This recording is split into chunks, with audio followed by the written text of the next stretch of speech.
Sorry, I got my headphones off. Hello, guys. Welcome to another surprise stream. I'm your host, Haunted Goose. I am back. It is happening. Guys, thank you so much for being so patient with me and my crazy non-schedule. Um, I have amazing news since the last time we streamed. Um, our foster puppy has officially um, settled here. We are on officially, I believe, day two, or I guess day one, night two, I guess. So we're all getting settled. Both her and our other puppy are down for a nap, so I thought I would like jump on here and finish up this watercolor that we were doing. Just let me know if the lighting is a little harsh or I had to kind of like move my lighting and my setup around a little bit with all this stuff. Just let me know. I'll probably like zoom in and get situated here. I hope you guys are having a great week. We're just gonna go and hop in. I'm not sure how long I'll be able to do the stream. If we're gonna be able to go into the jelly gouache, I'm just gonna like clean up some of this watercolor that we have here since it dried. Uh, okay, just fixing the camera really quick because it's a little out of focus. There we go. Is that looking good, guys? Just let me know too if you want me to change up the lighting so then you guys can see a little better. Uh, but yeah, I hope you guys are doing good. Uh, Definitely hope that you guys are doing well with your art challenges. I got some messages from a couple of you guys that you actually got into watercolor recently, and so we're kind of learning together. Yeah, so as you can see from the last time we did this, the paper has officially crumpled. I'm probably going to research if there's any fix to that, but to tell you the truth, it's pretty much like from the fixes that like I've seen, it's basically been like get watercolor paper, uh, which definitely recommend. Just if you're new to the stream, uh, the purpose of me trying out all these three, it's because I'm trying to find a medium to go kind of like with my sketchbook that I can kind of do quick draws and uh, things that will help me out with planning my paintings. So I guess like what I'm really trying to do is finding uh, something that I can like plot out my colors before I use it on my fancy paper because fancy paper is kind of expensive. So as much as I would love to just kind of try out all of the options in watercolor paper. I can talk. See, that's why I gotta hop on these things because I forget human speech a lot of the times. Um, so yeah, that's what I'm basically trying out. If you're new here, then just to let you know, I'm using my Winsor and Newton Pocket watercolor palette, and then we are going to just because I was debating whether I should like ink this prior to the stream or on the stream. So we're actually going to try and do some of the jelly gouache on stream today before doing that, just to kind of get some colors down, because then as this is drying, then we can probably ink it depending on the time, because I have a couple of errands to run today uh, that I gotta go like probably like in an hour or so, but I thought I would like jump on here, catch up with you guys, see how you guys are all doing. Hopefully good. Oh, also a new update as far as stuff goes. So I got my same water, but now I switched it up to a Coca-Cola bottle because we got it on our last dinner, and for whatever reason, I with like my other bottle, uh, I needed somewhere to put kind of like the nuts and bolts of um, one of like the furnitures that we have, and the container that I used for my water was like the perfect fit because it fit like all the little bolts and stuff. So basically, oh, if you hear the crunching, it's because I took the peel off. Because for whatever reason, anytime I measure out water, the label gets in the way, so I try to measure out my water okay, so then I have like enough for the stream. So yeah, guys, just gonna like fill in some of the colors just because uh, we're looking a little bit on the murky side, so that I would just go in, get in some detail, and then just jump right into the jelly gouache. Not sure what colors I'm gonna use yet. We'll probably just swatch out some here on the side. But in case you guys want like kind of the rundown from last stream, we talked about watercolor, the difference between watercolor, gouache, and acrylic, because we're actually going to use a combo of that in our last piece here, which is the acrylic gouache. I got some really great advice from one of my friends who she uses gouache, and she's actually said to me because of the pigmentation and all that stuff that she loves using acrylic gouache. So she gave it a 10 out of 10. And it was really a relief because I was actually using some of her paintings for kind of like a reference of kind of what, like kind of a general look that I wanted to. So it was a huge relief that she also uses acrylic gouache and not just regular gouache, because if you guys are kind of new to the whole acrylic gouache scene, you're just like, what in God's name is gouache? If you, in the simplest terms, it's basically like a watercolor that has more pigment to it. There's a lot more science to it as far as explanation, but in the painting world, it's basically where you want to find out if what you're using is water resistant or it's not, because it will affect the look and the absorbency of like how you paint. So basically, especially when it comes to layering and stuff like that, it's important to know just because it will it will kind of in a lot of ways reactivate your work. So when you're putting paint down, you need to know how much to add or how little to add, because it will basically lift up all over again. So, which can be super frustrating. So imagine if it was like that in digital art.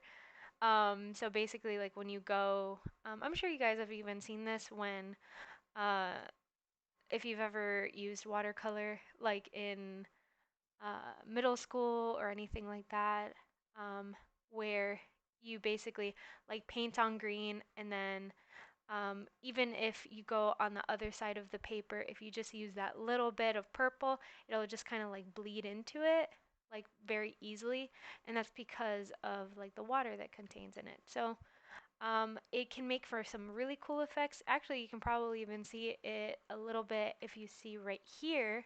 So even though I placed some paint here with my brush, because it was activated from paint that wasn't completely dried, it just like bled over. So, which can make for really cool effects if like you're controlling that, but if you're like me and you're kind of a beginner, it can lead to some accidents, you know, along the way, but it's okay because we learn. So that's perfectly fine. But yeah, if you guys have any questions as far as, because whew, trust me, when I got into this venture, I had many, many, many, many questions because I had no idea what gouache was. I still, in a lot of ways, don't know what gouache is, just because I'm fairly new to using it. I've had more experience with watercolor just because of my schooling. I want to say I learned about gouache comfortably 2 years ago, 3 years ago. It got very popular on Instagram, and some of my very, very favorite artists started using it, and I got basically like where I tried to repeat that style with other mediums, not knowing that it was a completely different paint. If you hear me fumbling around, it's because I'm trying to find a very particular brush. Um, but then I thankfully saw a post that kind of put me out of my misery that talked about what materials that they used. So up to this point, I kind of thought like, oh, I'm just not getting this. I'm not understanding. I'm not doing the techniques. Something's wrong with. I never thought it was the supplies I was using. I kind of thought like I looked at a painting and I was like, oh, this is paint. So I can use any type of paint to replicate this look. It is not so. Um, so different paint acts differently, especially when you put it to different materials. So for example, this painting that I'm doing right now, or I wouldn't even say it's a painting, I say it's a very colorful doodle. So this doodle, because I put it on regular paper, it is going to do effects like this, where it crumples, because this paper is not, or watercolor. It's not impossible. You can definitely, I've seen it done where, if you measure out the water, if you're just a little bit more consistent, you know, it's definitely, you can use watercolor on paper successfully and achieve the look that you want. But in a lot of ways, it helps other artists when you post to list the materials because it kind of puts the recipe out there. So, for example, let's say you're going to bake cookies. I can list, let's say for sugar cookies, if I put measurements and things like that, yes, you can achieve. But if, let's say I use a very specific type of sugar or spice or a specific brand, it's a lot easier for somebody to like replicate the exact same taste or um, results. And I was ignorant when I first started painting, thinking all paint was the same. Not even necessarily brands. It's that I thought watercolor and gouache and acrylic, oh, it's all the same thing. I just have to kind of copy the colors and I can comfortably say no, especially when it comes to watercolor and acrylic, especially, they behave extremely differently. And that's something that we can definitely talk about on the stream if you guys have specific questions. Um, but at the same time, I never want to take away experimentation away from people. I want to say if you want to take acrylic and if you want to paint it on a piece of wood, if you want to paint it on plastic, if you want to paint it anything, I say go for it and see what you get at the end of it. But yeah, I'm just going in, I'm just doing some touch ups. But yeah, the thing with watercolor is just making sure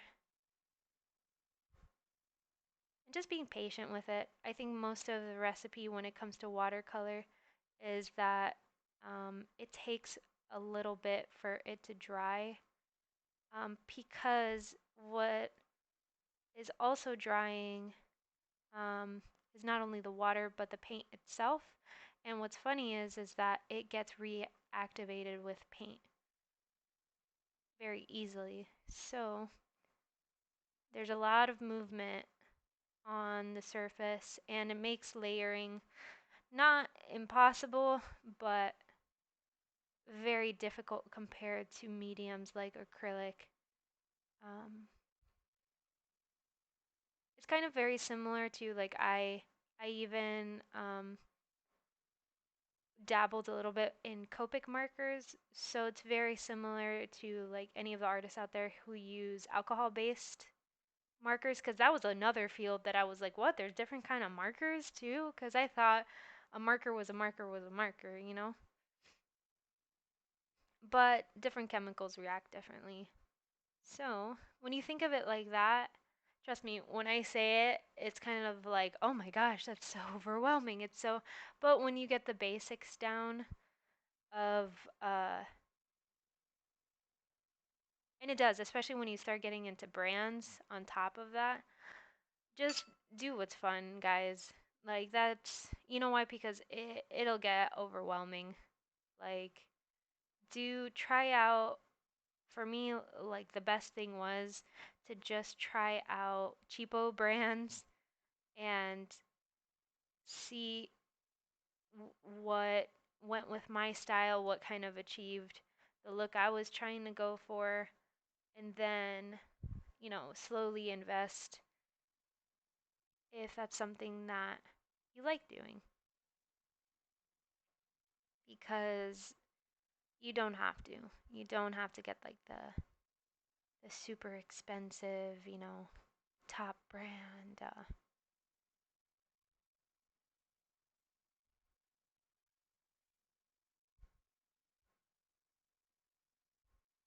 I'm sorry if I go quiet. I just get, I guess, like lost in the sauce when it comes to.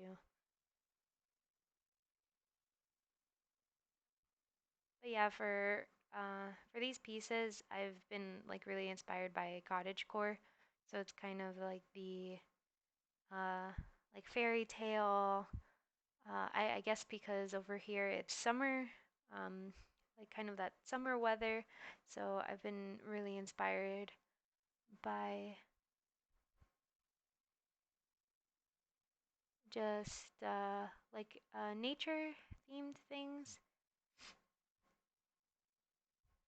So because I put a lot of water there, I'm just gonna push it around with my brush, kind of going through detail, especially that there was like, especially when it comes to colors that are super close, finding uh, that distinction between the blues, like of where it starts and it ends.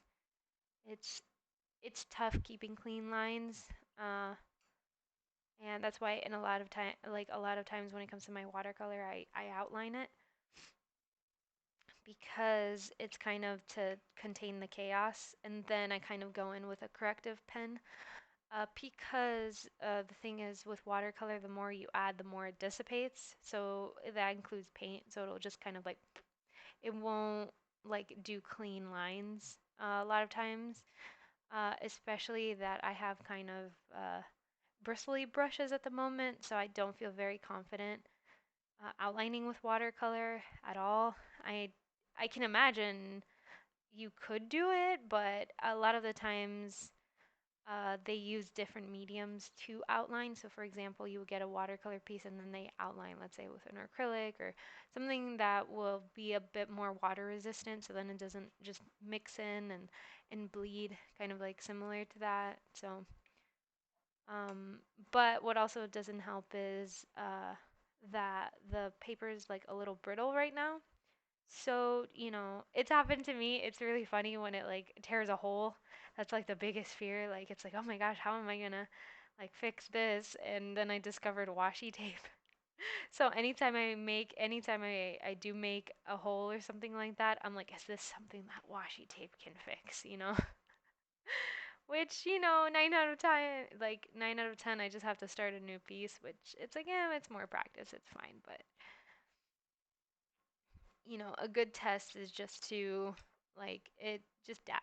just dab very lightly and just kind of see like where you're at the piece. And if you feel it's, like tissue paper texture, then you're just like, okay, I gotta wait. Watercolor teaches you patience. It is fine if it's something that you look at it and it's like, oh, I gotta fix it right away. Just let it dry. It can be reactivated again, but that paper needs a little bit of breathing room.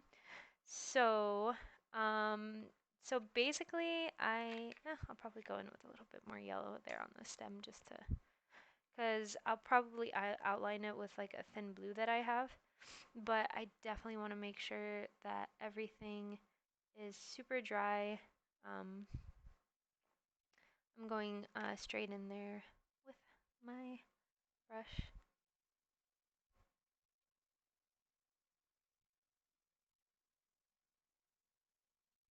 Yeah, probably after this piece, I really want to do a fan art piece. I was super inspired by the new season of Castlevania. We finally finished it yesterday. Oh my gosh. Like, definitely let me know if there's no spoilers in the stream. Like, I'm gonna give you 5 minutes. No, 5 minutes too long. I can't contain it. 5 seconds? Five, four, three, 2, 1. If you guys don't want to talk about spoilers, speak now or forever hold your peace as far as Castlevania spoilers. Oh my gosh. the ending. Oh, oh my gosh, my heart. So, basically, if you guys aren't aware of the series, it's based off of, I'm not sure what came first. Well, I just know about the video game, but it's basically about vampires, and which I'm all for. And it's this really good, um, I guess like adventure type of uh like show based off of the video game, and the characters are very well written, and I don't want to give too much away as far as because there's like 4 seasons and it is very bingeable. Um, I also anytime I recommend, even if you're not in the anime realm, but it's just like a very well written story. It's Dororo, Dororo. Just because it talks a lot about war and politics and um, like basically how uh, like war can change like ethics and for me just like the banter of it reminds me very much of D&D just because you have your magician, you have your rogue type character, and then you have your knight, and it's very funny. I found it just because of like the dynamics between all of them. But basically, it's uh, like a show about Dracula's reign, like how he became like the monster that he is, and there's also if you guys are monster fans, as far as like the show does not have any um, like what I call copy paste monsters. So sometimes in shows you kind of have like ghouls or something like that, and they kind of or goblins, and they paste and repeat, and those are the things that like, but not this show. Like since we're okay with talking about spoilers, like there's a point where the um well, I don't know if Belmont would be considered the main character because I feel like it follows, it's kind of very similar to Game of Thrones where it's kind of like it follows different people on different points until they meet, and then it connects in the end. But Belmont like fights death. Um, and oh my gosh, just like the way that they drew death and oh man, it was it's just a very beautiful show. Like even in a character sense, like all of the people are very beautiful and even the creatures like they're very well drawn and designed and they're all very creative. Um but okay, as far as jelly gouache, I'm sure you're seeing the colors. I am sticking to kind of a similar esque color palette, I guess, just because I kind of want to see so then you guys can see the difference of the jelly. But my question is because this is like a dark blue. Yeah, yeah. Okay, I think I answered my question when I saw it like right there on the side. So yeah, we're gonna stick to the same palette. So what I love about jelly gouache is if you're wondering like Mama Goose, where are you getting all of these things? Basically the palette is all in one. Let me see if so. The palette is basically all in one tray, and you're more than welcome to, like, when you get this, what I love is that it actually comes with its own palette tray. So let me see if I can, like, zoom out so then you guys can see a bit better. Because I feel like you're just seeing, like, bits and pieces, but not the whole. Yeah, that's a little better. Um, so yeah, basically you have this whole, I guess, dish of these pockets which you can move around, which I found great because watercolor in and of itself, like you can get it one or two ways. You can get it from the tin, so it's kind of like where it comes in like these pockets, so it's kind of like the palette's already built in, and then you can remove the like very carefully and when it's not wet. So when it's completely dry, you can remove it and then replace them, or from a tube, which I've heard is equally as good. It's just that I don't know, from the tin, at least in my mind, it creates the illusion of like saving more paint. I'm not sure. Just because like squeezing it out of the tube, like for that itty bitty bit, but you do get more pigment control. So it's kind of like you control like how much. And then it comes with its own swatches, which is great because it even has uh, the flat or especially when it comes to like mixing colors or adding more water or things like that, you can kind of, it has a little bit of a dip to it. So then you can control it a little better as much as you want to mix it or adding more water, things like that. Especially for my blues, I really like it because sometimes I like to mix in purples or not, and sometimes I don't like the look of it. So either I keep adding blue or, I just kind of leave it to the side. Like, so whatever colors I want to experiment with, I keep it on the most left-hand side, and then the ones that I want for sure are going to be on the right-hand side. So as I kind of experiment with it, it's kind of like these little controlled parts like really help me kind of make decisions a little easier just because if I don't like the way something looks, I don't have to affect the rest of them. So it's kind of like just wipe it and then start over. Um, do not use, just because you'll probably see this bad boy.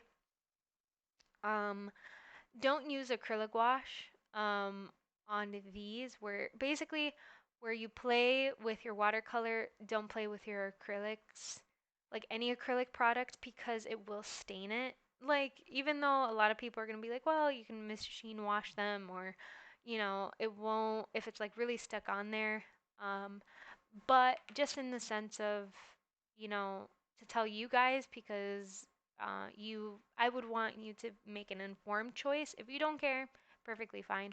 But when I found this out, I was like, oh, okay, I better point this out just because it will, um, acrylic paint and acrylic wash has components of acrylic polymer, which is basically like a plastic.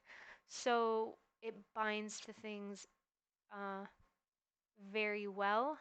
Um, Basically, when it dries, it becomes water resistant, so it's difficult to wash off. Watercolor, as you can tell, it's literally I've used this thing, like this palette probably 50 times, and it looks probably the dirtiest. I would have to keep it was the tin, like or the cover of it, and that's because I just didn't. I'm just like, you know, especially like there on the side, it's basically so much of the dark blue got there that I actually get my dark blue from the corner sometimes, just because so much of it fell from the move that I didn't have the heart to wash that much paint off because it was a lot. So the thing with jelly gouache is that you can see mine, they're very, very dry, but when they come, it actually it does it feels just like a jelly consistency.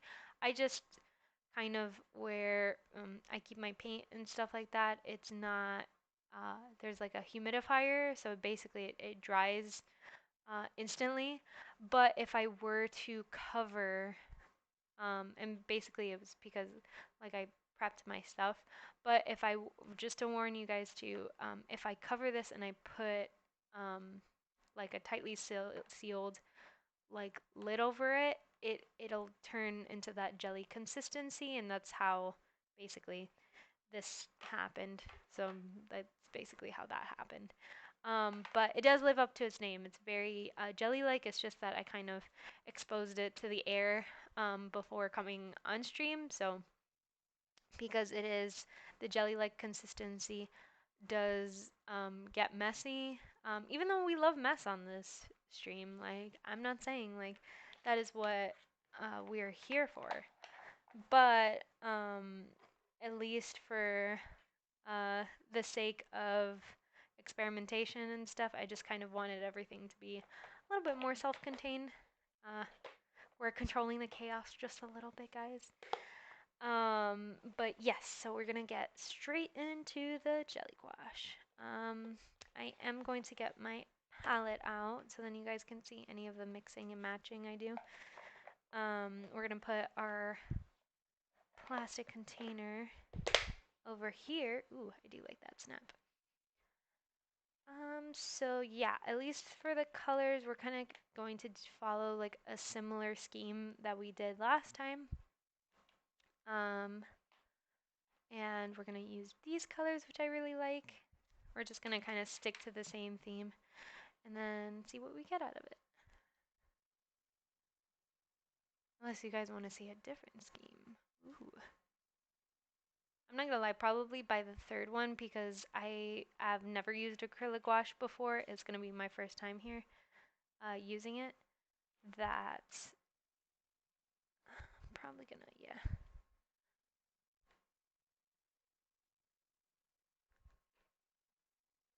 See, for me, it's just like, I want to make sure everything is, okay. So, we're gonna do a wash real quick. I like to, so you can basically wet your palette however you want. For me, I've seen it like where you wet the palette directly like with a brush, and then there's others that I've seen like with a spray bottle and you do it with your whole palette. Um, I like doing it like whole palette when I have like smaller ones, but with like the bigger ones like the jelly gouache, which is I think like 25 colors if I'm not mistaken, like it's the big boy palette. Um, I kind of want to like hold off doing it like that, even though to tell you the truth you do get more colors that way. And like even when it comes to watercolor palettes, a lot of artists they don't wash their palette because you get all of those really nice, kind of like similar to this. But since when it comes to jelly gouache, I'm not sure. Like I have less experience, so I'm gonna try and treat it as his own thing. Um, I do notice that there is more color coming out than my watercolor, which I really like.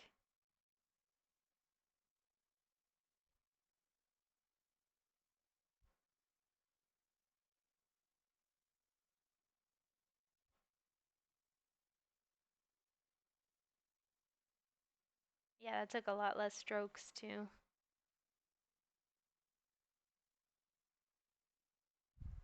I tried it this time to like not put so much water just because I know how. But I do see that in like compared to like the watercolor that I had to do like a lot less strokes. Like I remember with even that's why I even covered it up with a darker one. Oh, hi Uncanny, how you doing? How you doing, lovely? Long time no see. How's everything going?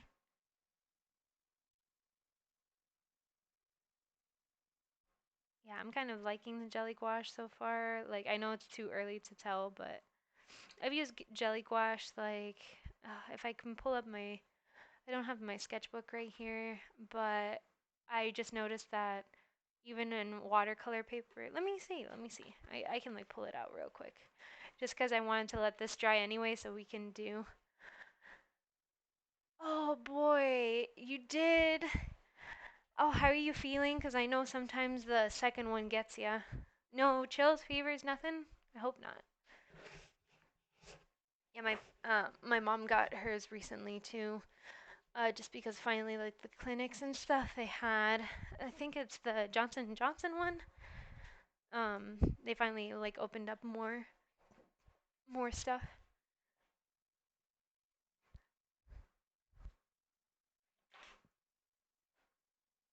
Oh, I'm good. We got our foster puppy yesterday and she's doing really good. She's a little bit on the shy side, but we love that because we're a shy family too.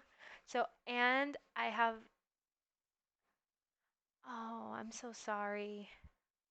Like did they give you anything like Tylenol or oh no. I know, like, but yeah, that we're super happy because our foster puppy, she watched a scary movie with us, and she was so happy. And I took the cutest photo of her just looking up at the TV and just so. But what's funny is that it was a really scary show. Like it was the new season of Castlevania, and like I'm telling you, like the moment that she like looked up and she looked so happy was basically, oh, good, good.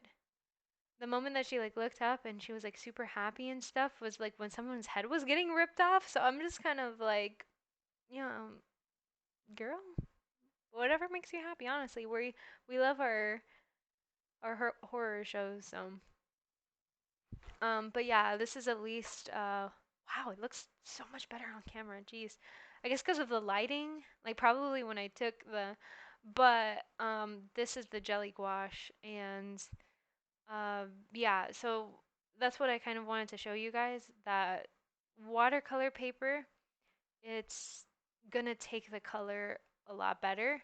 So don't be discouraged if it's your first time using watercolor and the only thing that's available to you is paper like this because if you notice, I used this same color, like this one. So you see how it came out here. Mind you, there's also to consider like kind of the paint to water ratio, but if you kind of see here how different um, the color picks up on watercolor paper, that this is basically like the same color. Um, and if you notice here on the paper, it just kind of starts to like pucker a little bit, but also it's going to affect the way that the color comes out like on the actual picture. So just keep that in mind. Don't be discouraged if you're trying watercolor paper and like, or you're trying watercolor and the only thing you have is like computer paper or something like that. It doesn't mean you don't have to like don't stop your practice just because, you know, like I say, keep practicing until you find better means to do it. But um, if let's say you're gonna divide up your money, right? So like let's say you have $15. Like I'm just gonna give you that budget, the pretend budget for today, and you have the option to buy, let's say, a $11 watercolor, and then um, or you can buy a $5 watercolor and the watercolor paper. I would suggest, of course, you make your own informed decision. I would suggest to buy the cheaper watercolor and then do it on watercolor paper because, and this isn't even like a sketchbook of watercolor paper that it's like, oh, you have to get it or anything like that. A lot of people are going to be like, oh, cold press, hot press, all that stuff. But just in the means of practice, so then you can see the difference. And that's really like all I try and preach on my stream. It's not about one thing over the other, it's experimenting and finding what works best for you because what works best for me and what works, we have most likely very different styles. So it's just trying out and then don't feel bad that you can't get everything all at once. Still practice, still try it out because by the end of it, you never know. There's some papers that they absorb it very quickly, or maybe you're the type of style that you use lighter colors, and so like the water doesn't necessarily like affect the paper as much as mine does.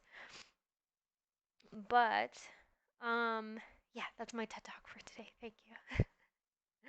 Just because I do, I guess because I had this discussion with um, one of my followers that they felt bad. They felt bad that they couldn't get watercolor paper because of the types of paint that they bought. And I told them like don't feel bad. Like by the end of it, have fun. work with what you have. And I think that breeds an air of experimentation. Try and experiment, do, and even then, let's say you can't get your hands on paint and stuff, because I know here in Japan there's a lot of stationery stores. I really recommend even getting, let me see if I can find it, watercolor pencils, because they're good practice too. For whatever reason here in Japan, like watercolor pencils are a lot easier to find. But what I will link down below for you guys is kind of like some artists that I have um, followed these past couple days, getting like good watercolor tips. Um, oh my, how can I not find it? Oh well, it's okay. It'll pop up when it's ready. Oh wait, I think it's ready. Okay, it's ready. Alrighty. See, I make peace anytime I can't find something. I make peace that it just doesn't want to show up on camera. So when it's ready, it's ready. But yeah, these are great watercolor pencils that I suggest, at least for um, not so much the brand, because this kind of came in like a whole box set. So I wouldn't want you guys to like get the whole box set just for these. But any kind of watercolor pencils, it's great for practice because you can actually sketch something on the bottom. And then as you paint and stuff, it slowly disappears, which is super cool. Even though, because I found sketching with pencil and graphite, it kind of uh, makes everything a little bit on the murkier side. So, like smudges in my art style, since I use a lot of pastels and colors, and um, like even though on my Instagram it's a lot of sketches and stuff, because I'm a bit of a perfectionist, and so I'm like, oh, it has to look perfect in the photo, which I'm slowly trying to peel off of. Um, but uh, but yeah, are you excited, Uncanny, to be able to at least go out a little bit more after your vaccine?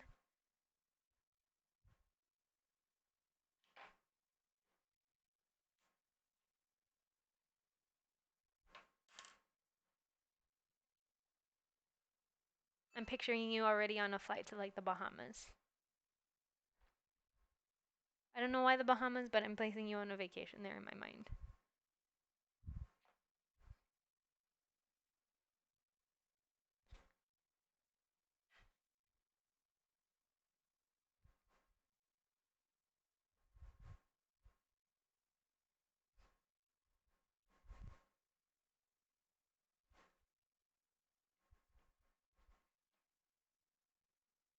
All right, so what I'm doing is kind of going in here like between the container. So, and that's why I really like being able to like pop them out, because if not, then I would, I can imagine, have to hold this whole thing to be able to pick up one color, and it's so nice not to do that. So it's just, yeah, I'm gonna tell you this. When it comes to watercolor like this, it's a travel size one, and a lot of times they don't come this way. Um, Alrighty, so we let that dry a little bit, and I'm gonna go in with my flat brush. I also see it's a lot, I don't know if it's because like I'm doing this for the second time, as far as mushroom art, but I almost feel like it's a lot cleaner. Um, and that's kind of how they explained gouache, um, that it's just kind of a more pigmented uh, watercolor, and I'm kind of seeing what they mean by that, because it takes a lot less water to be able to just put down color like this, because with the watercolor, I felt like I had to put a ton of water just to be able to put it on my palette and then take it over, even though,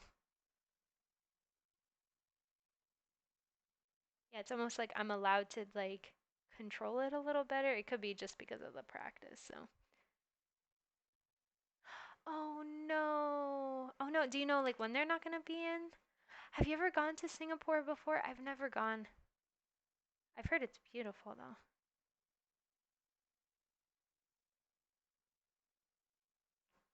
Oh wait, this may be too much now. Anytime you're not sure, just swatch it. And then you kind of look at it and it's like, oh, okay, that's good. So I'm kind of going on the edges. Um, Now with the other, so this is interesting to like point out.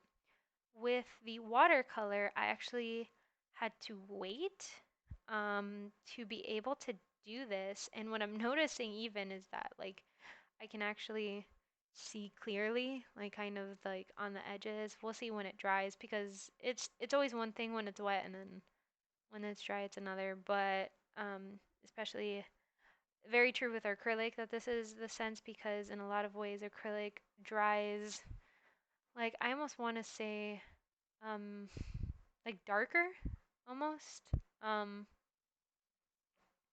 in certain well I want to say it dries it's almost like it dries darker when it's a lighter color and then when it's like a darker color it dries light um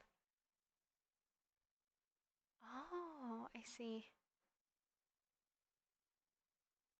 Yeah, yeah. Like you just gotta like wait it out and see. Are how is it at least in like your hometown and stuff to like go out to eat? I know here they're opening up things like slowly. So, but mostly for the people who are vaccinated, it's kind of like they can go to certain establishments without masks. But I know in certain, oh boy.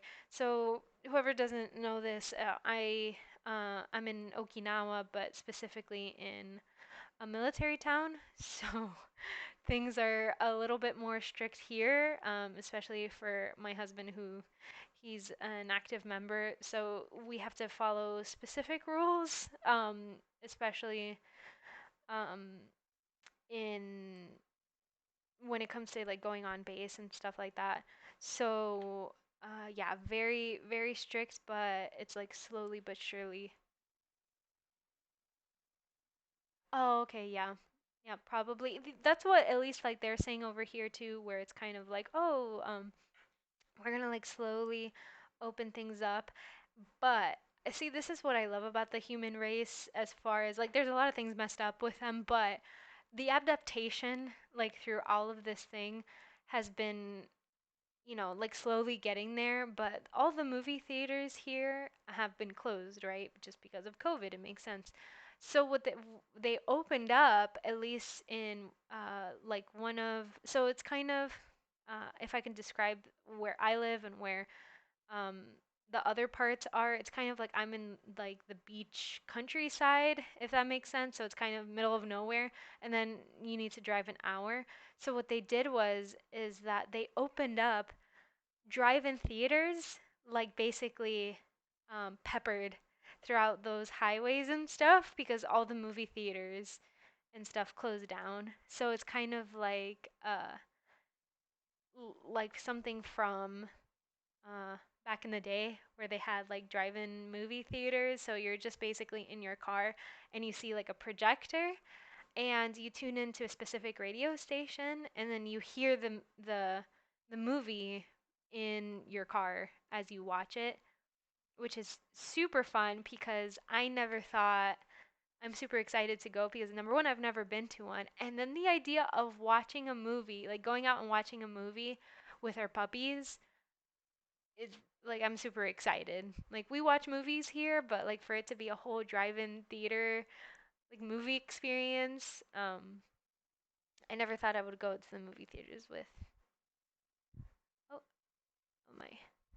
See, this is a tense situation because it's like I I know that's like a fleck of paint that's dry, so the last thing I want is to like activate it with water, so I'm just gonna pick it up. Oh God. Oh, there we go. Look at that skill. It's happened to me a time or two before.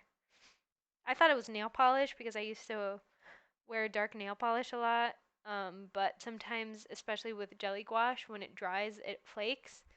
So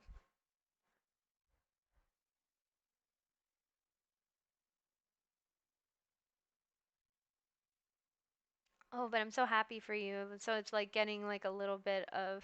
And how are the doggos doing? How are your fur babies? Anytime you post something on Instagram, I get excited because they're so cute.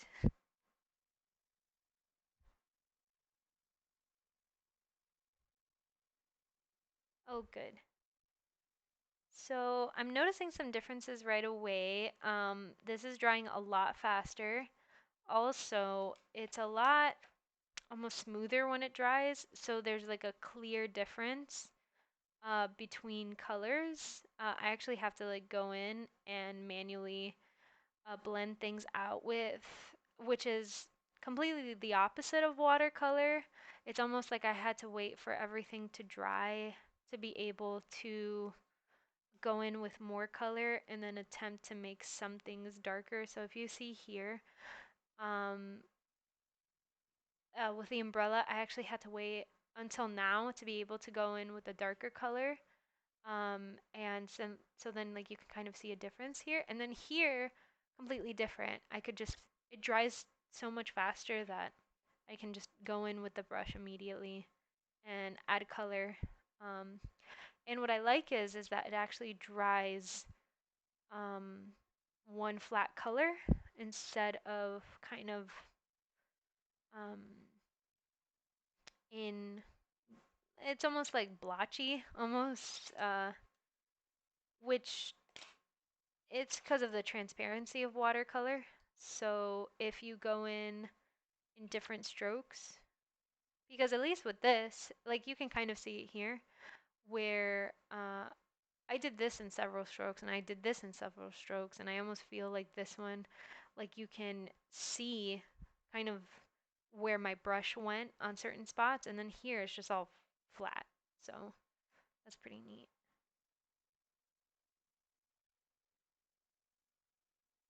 Oh, yes, no, I completely understand. Like for me, Instagram, like I've noticed, it's kind of oh, and TikTok, I had to delete because I was just on it all the time. It was and I kind of used it as an excuse, like being like, "Oh, I'm doing it for my art and I'm watching videos to get inspired and blah blah blah." But uh, I just, I don't know, like I just got, it was like a wormhole, man. Like, oh, especially when I started watching things for computers or video games or, oh God, it just, like Twitch, I feel I can control myself because it's like I'm subscribed to like certain people. So it's kind of like, oh, when they're on, I can just watch. Uh, but TikTok, it's kind of like, I don't know if it's because of the time, like, since you're scrolling and you're clicking and stuff and you just don't notice that it's like, oh my gosh, like 3 hours have passed. And Instagram, at least I have a bit more uh, control, I guess. Like, even though I am on it. Like, Facebook, I don't go as much just because, like, sometimes I read certain posts and stuff, but for the most part, um, I probably just use it to keep in touch with like family. And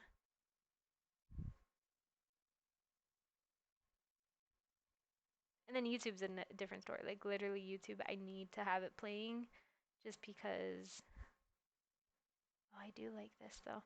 Um so I'm noticing kind of even with a round brush, it's yeah, it's a lot more forgiving.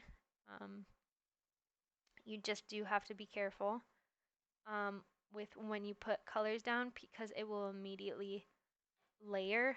So it'll get darker um, So if you're going to put that first layer, make it quick because it will dry and you can't go in again. The only thing I can think of is probably, you know what, let me see. Probably if you go in with a wet brush, like so there's no color on my brush and kind of spreading it a little bit. That's the only thing I can think of. Okay, yeah, it did. It kind of disappeared. So yeah, so when it comes to jelly gouache compared to watercolor, if you're going to make that first layer and you kind of want to remove the darkness, especially where your brush picks up because there's gonna be immediately more paint because of the tip. Because the way round brushes absorb paint, we call it, so from what I read, it was kind of like the terminology, they call it the toe and the heel, so kind of like similar to your foot.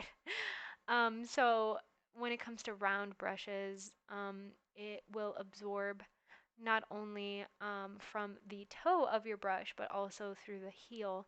So in a lot of ways, the paint, when you make your strokes, you have to be mindful that there's most likely going to be more paint on the toe just because of the way it directly like contacts to it and because it's like a smaller point. So a lot of the times if you're working with a medium like watercolor um, that has naturally, let's say, pigment issues, so it's like it's not very consistent with what you pick up, it's good to have test strokes beforehand. Then you kind of know what you're getting out of it. Because it's just, yeah. And also when you're working with a paper that's not very forgiving when it comes to water, then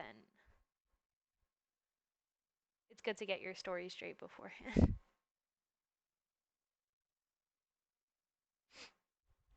So I'm just gonna, with my palette, I have a bit of pigment already here. So I'm just kind of gonna put kind of what I talked about, like where I'm testing out, like how much, because I kind of want to make a little bit of a shadow here. And then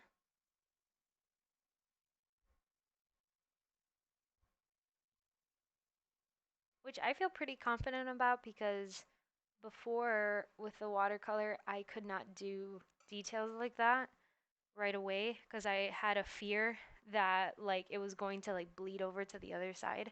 So I wanted to wait for it to be completely dry. So, okay, so I have that one, that one. I kind of want to have that little bit of a burnt orange. Let me see if, because, let me see if I could do, we're going a little off script here. I have this one, which is a little bit more, that's a bright red. So I'm gonna see, we haven't really mixed yet. So I'm going to see if I can mix some of that. I'm wondering, let me see. So I basically have a couple of options here because at least so far for what I want to mix. So I used this one, basically this one for the base, then this one for that highlight. So basically, and then, oh, I'm sorry, actually I used this one for the base, my bad. So now, now you get to see like how my wheels turn when it comes to this. Like, that's why I can never just make a decision.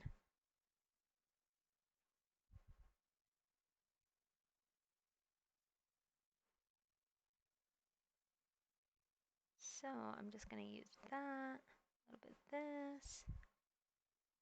Oh, sorry, you guys can't see a thing, huh? So I'm gonna put one over here, and then just bring,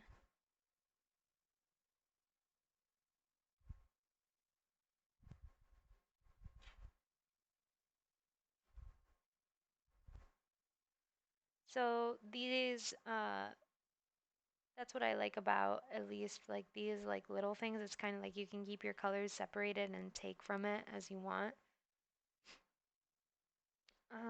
Probably what I'll do is to get more consistency, I'll probably mix it with like a flatter brush, just so I get like a little bit more control of what I pick up.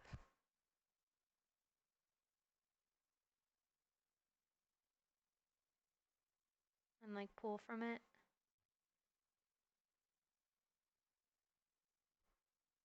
Just because I'm not really sure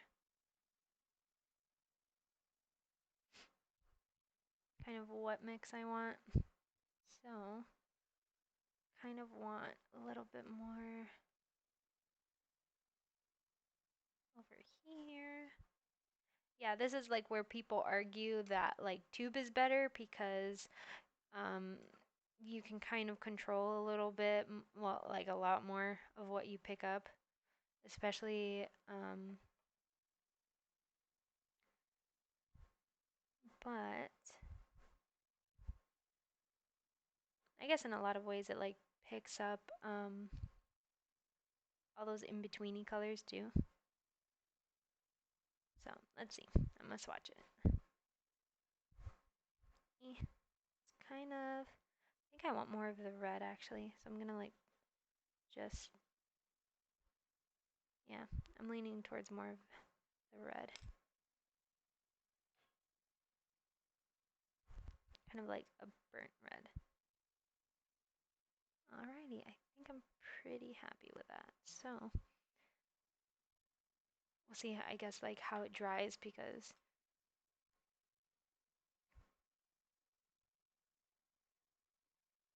yeah, it's pretty similar. Yeah, if you don't have a color in your palette, just mix and match until you see something kind of similar. Because both those colors are super bright. So at least for, like, I guess the experiment, I want it to match as much. Oh, sorry, was I covering it with my palette? Oh, wow. Wow. 10 out of 10 stream. My bad.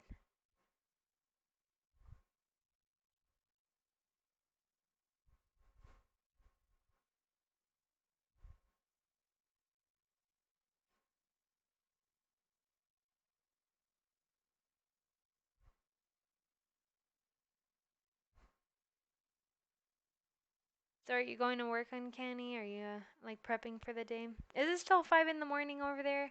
I kind of like changed up my schedule lately, so hopefully it's not 5 in the morning for you anymore.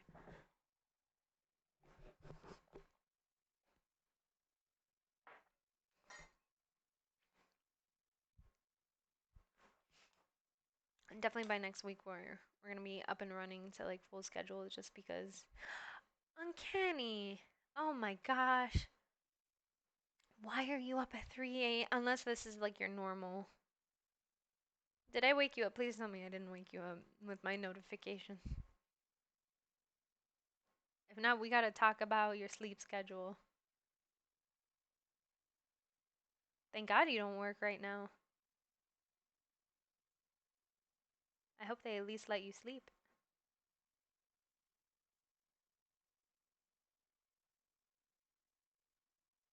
But who am I kidding? Honestly, like, ooh, very nice. What's on the menu today? Is it squats? Is it leg day? Is it arm day? Oh man, if it's a workout, do you want me to put like something more like pumpy? Like I feel like this will. Ooh, nice. Very nice. Are we doing dumbbells, curls?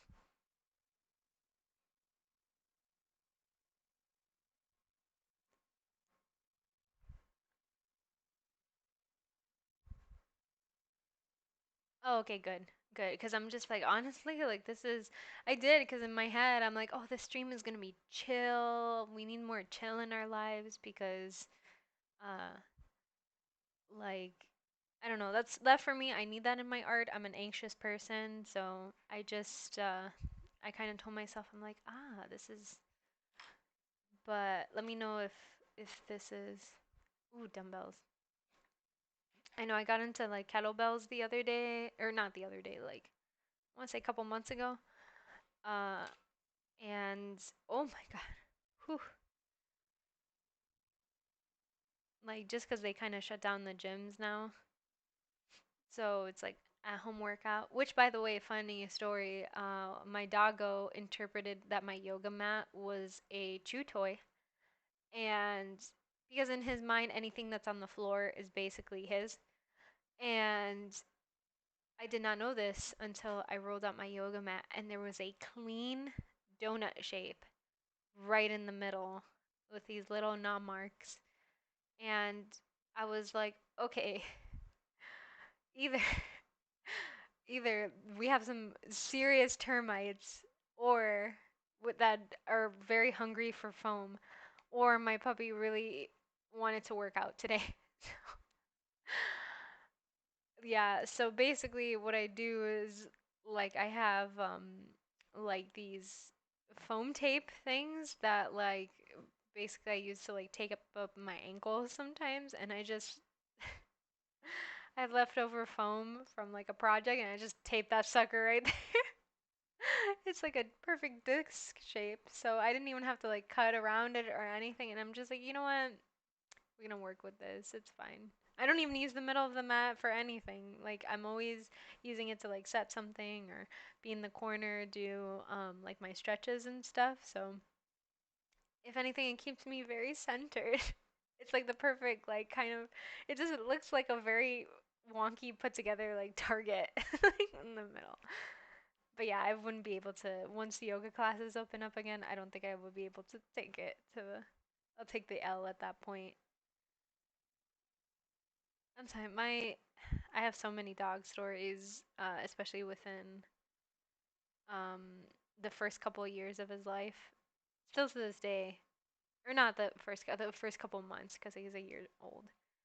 Um, oh my gosh, I'm trying to think. I'm trying to think of my favorite is when he built a pool in our backyard at some point in North Carolina. So, and that's where we lived before. And the thing is with North Carolina dirt is that's very sandy, at least like the area that we were in. So any little dent or hole in the ground, it will turn into a void, especially with the rain. And it was a particularly rainy summer. And he decided that he wanted to go swimming, I guess. And he dug up in the corner. It was very clever. He's a very clever boy. And the things we had, like a kind of fern just a couple spaces from where the fence is. So our backyard was basically a small fenced-in area. So what he did was very cleverly is that imagine, for the sake of the story, this is our backyard, and then here's a fern, and around here is the fence. So he basically dug a hole right behind the fern, like very neatly placed there. And when it rained, it collected all of this water, and my husband and I, we had no idea until one day all we hear is phew, and we were like, what? Like like even in our minds we're like, oh, I guess our neighbors, got an inflatable pool. We all had really small backyards, so it's like everybody has kids in the neighborhood. And so we were like, ah, yes, it's like they got an inflatable pool. No, no, no. The ones with the pool was us because our dog came in and he was soaking wet in mud, and oh my gosh, like we just like wrapped him up in a towel and like tried to like manage like how to carry him in the bathroom because our upstairs had carpet.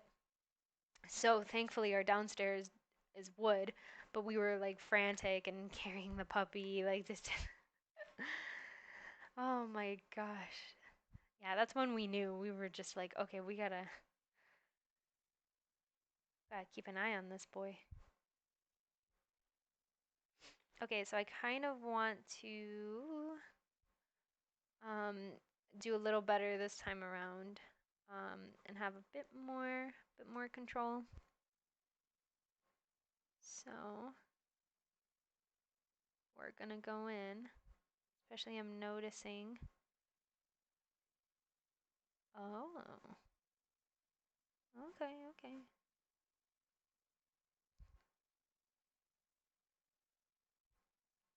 So what you can do also, in case you're not sure of the pigmentation of when you do something, just put all of your color, so as much color as you want, um, on here. And what you do is you kind of um, like wet your brush and then put the water already here without any paint. Then put your paint in, and it'll kind of give it a general, um, not lighter tone, but kind of like a good base tone to work with. And what you can do is you can kind of slowly pull the water out and then kind of add more color here on the side. So then it'll kind of give you a good base to start with when it comes to your color. So that's what I do, especially when it comes to water, to colors that I am coloring kind of the same thing over and over. And I don't, it's hard. Um, Mind you, this is gouache, but it is hard in watercolor to repeat the same consistency twice. Not impossible, just difficult. So what I like to do is kind of have a basin of, especially let's say if I was going to do a landscape or a background, just to have kind of a good collection here in the bottom. So then you can kind of, it's your, uh, that way you don't have to like keep basically creating this same color or kind of swatching it over and over just to making sure that you have a consistent color. So then you just have to make it once and call it a day.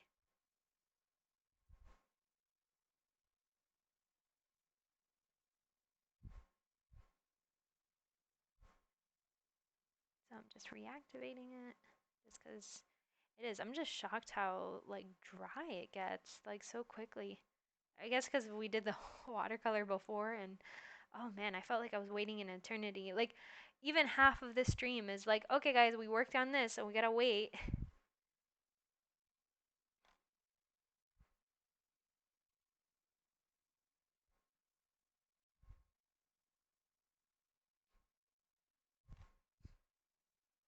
Alrighty guys. So, oh, you know what? I actually forgot. I completely forgot there was like little stars and stuff. Like, see, I think it's because of the watercolor pencil. It completely like washed off on this side because I went too ham on the watercolor or on the water. So yeah, that was a lot faster than I thought. Which I'm happy about. Probably what I'll do is probably go in with this gold. Ooh, we're gonna try things. Actually, this is a lot faster than I thought. Is what are we on? Wow, we're only like 16 minutes in this stream. I'm actually super surprised. Am I making that up? Have I only been here for 16 minutes? Oh no, it's been an hour, hasn't it? See, I don't know time. I don't know the concept. See, I had to look at like my live feed. I was about to say, I'm just like, geez, like I know we're having a good time, but yeah, so far we've discovered that at least with the new puppy that she loves scary movies, which is great. And then she loves tuna because when it comes to the shelter that we work with, which is great. If anybody, oh, I love the way that looks. It looks so clean. Guys, I couldn't do like a clean brush stroke with the other one, so I'm like super happy. Um, so basically when you foster a puppy, the shelter gives you the supply, which I didn't know. I thought that was great. Um, they offer you the supplies, and basically at least the shelter I work with now, they give you every 2 weeks, um, kind of a notification of when the next supply run is. So it's basically, oh, sorry. I just gotta do this real quick. Just making sure. Um, so you go to the location to get any supplies that you need for your foster, which is great because I had no idea. I thought it was I was like right before we picked her up.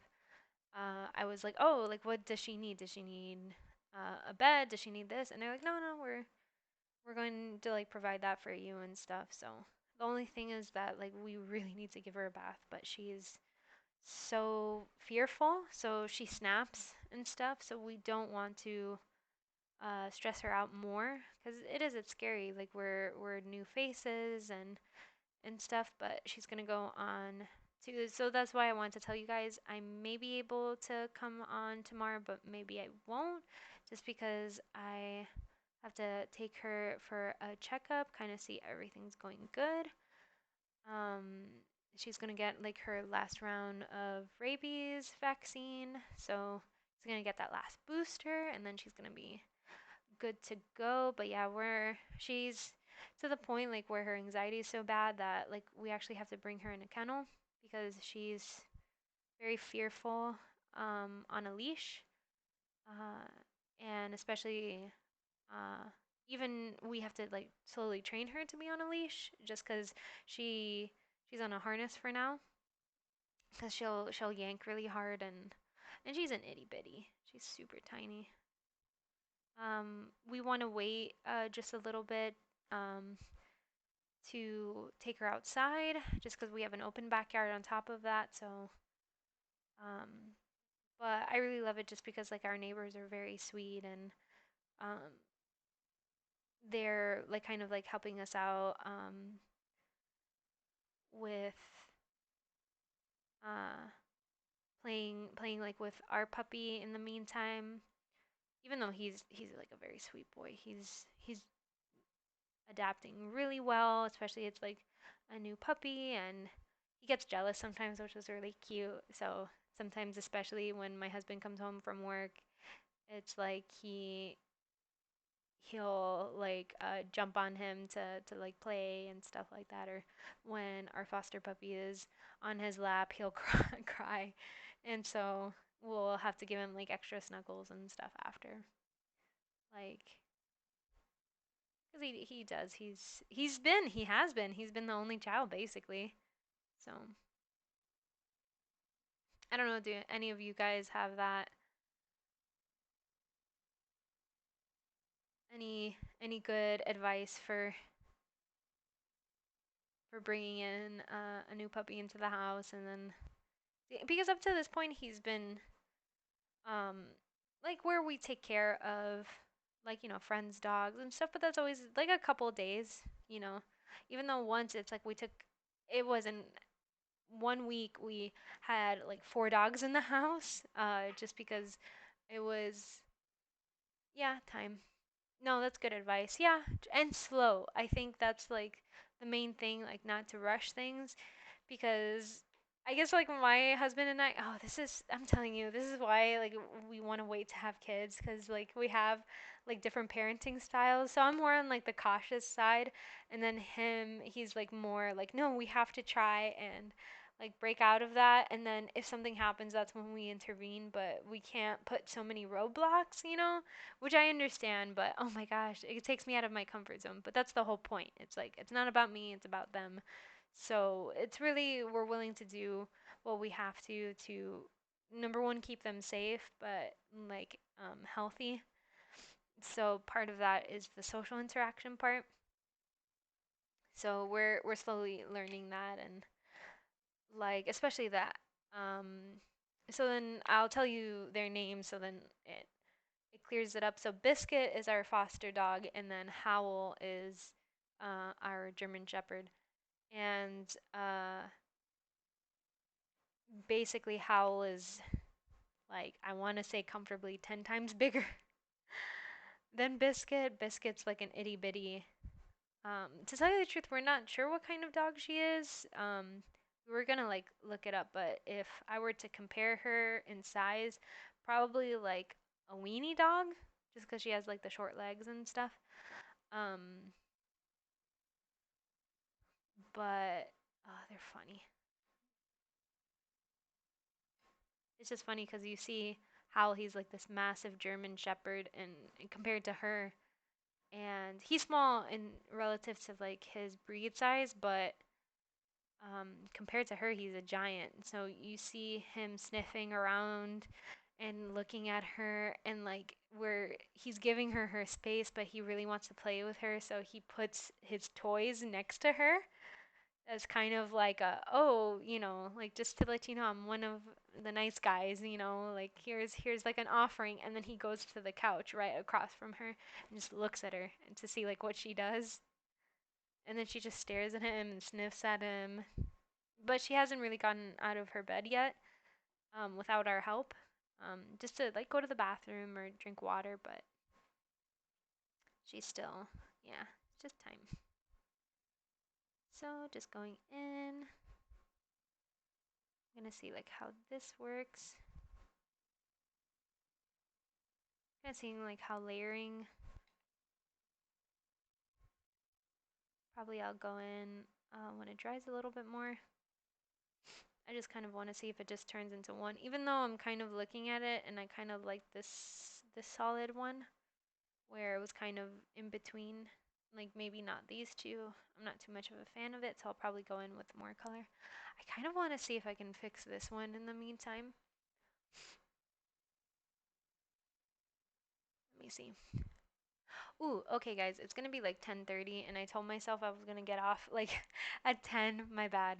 So, you guys are just too fun.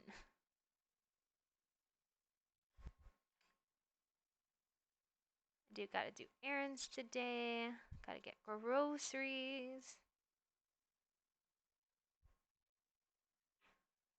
Yeah, my husband and I, we officially nicknamed them now too. Um, where like we message each other, I guess like throughout the day just to like update each other. And we have officially called them baby boy and baby girl just to, because before with just Howell, he'd be like, oh, how's the kid, or um but now we have to specify like which kid, I guess.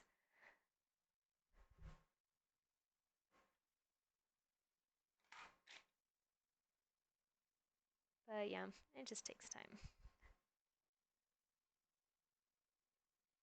Yeah, this watercolor thing, funny enough, talking about it takes time. Like, I am so impatient with this and I just want to fix it. And I've kind of made peace that, like, this blotch is going to just be a part of the piece. Which, oh man. Yeah, because it's like if I keep trying to fix it, it'll just lift and then just break. So I guess we just got to make peace with the blotch. But I don't know if you guys can tell, like, what a difference. It could be just because jelly gouache, it doesn't require as much water for the color to pick up, but it's so much cleaner. Like, I almost feel the way it dries, it's like, and I think that's just what it is. It's that the pigment is so much stronger in gouache, even though it acts like a watercolor, just because you can even see like it's getting a little crumpled, but it doesn't require as much water for the color to show.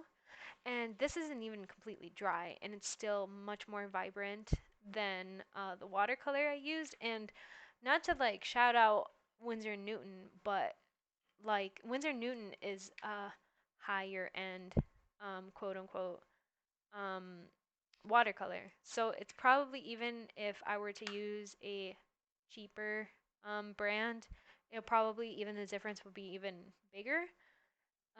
Just because cheaper, not to say cheaper because you can find things at a good price, or, but let's say other types of, or different types of brands and stuff, like they won't have as much pigment.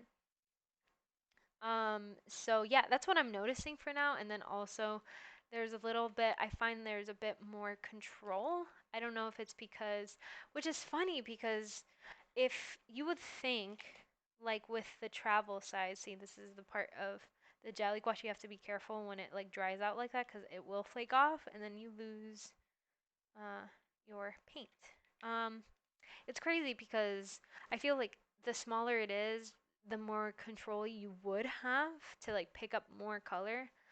Um, but yeah, just something to know. I just felt it was a lot cleaner, um, and I don't know, like almost faster. Even though I'm on the stream probably just as long, but I got a lot done faster and smoother. For me, as far as this goes, I want to say And I had to swatch a lot less too, which was great. I want to say that I'm liking Jelly Gouache a lot better than the watercolor just because, yeah, I'm kind of doing this effect to see how it looks. Um, at least for this paper, next week, most likely I will um, test all of these on watercolor paper so then we can see the difference, the true difference. Just because I wanted to do this to test out my sketches. So what I'm gonna do is then do the same experiment that we're doing here, but on watercolor paper. So then I pick which color I want for my final pieces. So one will be for my sketches that it's just like man whatever, and then the other ones it's kind of like for my like finished like ooh la la pieces. So yeah. So this was part 2 of watercolor, jelly gouache, and acrylic gouache. Ooh my, ooh la la. So next stream, I'm not sure when, whether if it's gonna be tomorrow or on Monday, depending. Um, we'll finish up the 3-part series with the much anticipated acrylic gouache. Um, yeah, I'm super excited because I've never used it before, except for just like testing out kind of like my experiment stuff that if you guys want more of an explanation, I kind of briefly went over it on this stream, but definitely check out part 1 if you guys want more of an explanation, uh, like on watercolor, jelly gouache, and acrylic gouache for all that stuff in my part 1.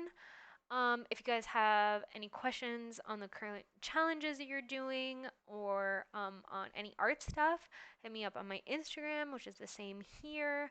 I love seeing you guys' like art and what you post and stuff like that. So definitely, you guys even send me in like the homeworks and stuff that I do here on stream, which I like love seeing. You guys are so talented, and I know you guys are working so hard to like complete all of your stuff. So, to tell you the truth, I don't have any homework for you guys this stream just because it was kind of rushed a little bit, but definitely. Oh, I did have, actually, I lie. I had a specific Instagram that I kind of wanted to. I'm sorry if it just goes blank on you guys now, but I want to at least show you guys one Instagram that was a great resource for my gouache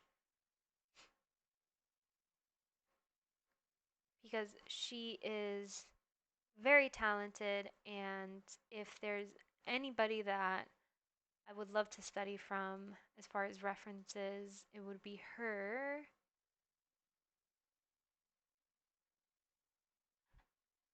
So if you guys have time today, I would say my homework would be just to kind of look at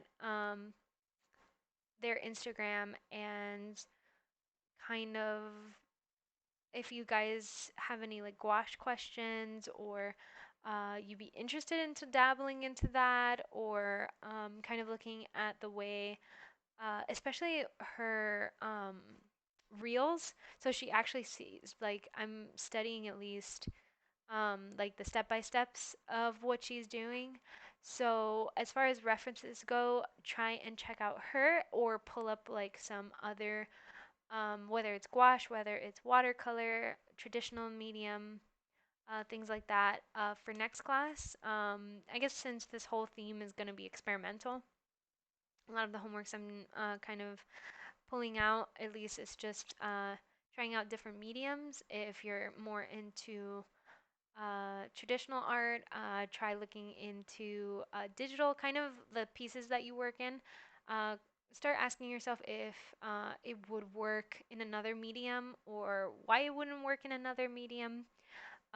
Don't limit yourself. Don't feel like, oh, I'm not good at it now, but if you practice and maybe there's things I definitely know. I'm kind of slowly figuring out that there's certain components of digital art that I've actually learned, and I want to like kind of transfer over to my more traditional, and vice versa. So it's kind of like I'm learning from each medium and kind of applying and experimenting. So I want to say, at least for today's homework, kind of ask yourself that. Check out the Instagram, just because for me, when she was like the first artist I ever saw using gouache, I didn't know what gouache was until like I saw her art, or really even if you look at Instagram, because I'm not a fan of like landscape, or I was kind of turned off by that pretty early on in my art education, but that doesn't mean that you guys have to. So yeah, just experiment, kind of search up things that you might be interested in as far as next class goes. Also, very much recommend Fairy Core, just because I've pulled up like this is one sketch, but I have like four other sketches like planned out. Just because I was super inspired by that, because probably the week after that it's probably going to be Castlevania stuff, because I just saw this series and oh my gosh, just the monsters and stuff I loved so much. So there might be like a swap up in program as far as like cutesy fairy core, and then we're going to talk about monsters and stuff. So there's going to be probably like a jarring difference of uh like stuff like that. But yeah, we'll wait for that. And yeah, thank you guys always so much for joining me on this stream, for having fun, for asking amazing questions, for sending me your art. I'm always super happy to see you guys out there studying, working super hard, and I'm always happy to help. So shoot me any question that you would like, and I'll talk to you guys on next stream. Thank you guys. Oh, Uncanny, have fun with your workout too. Hit them goals. I'll catch you later. Bye.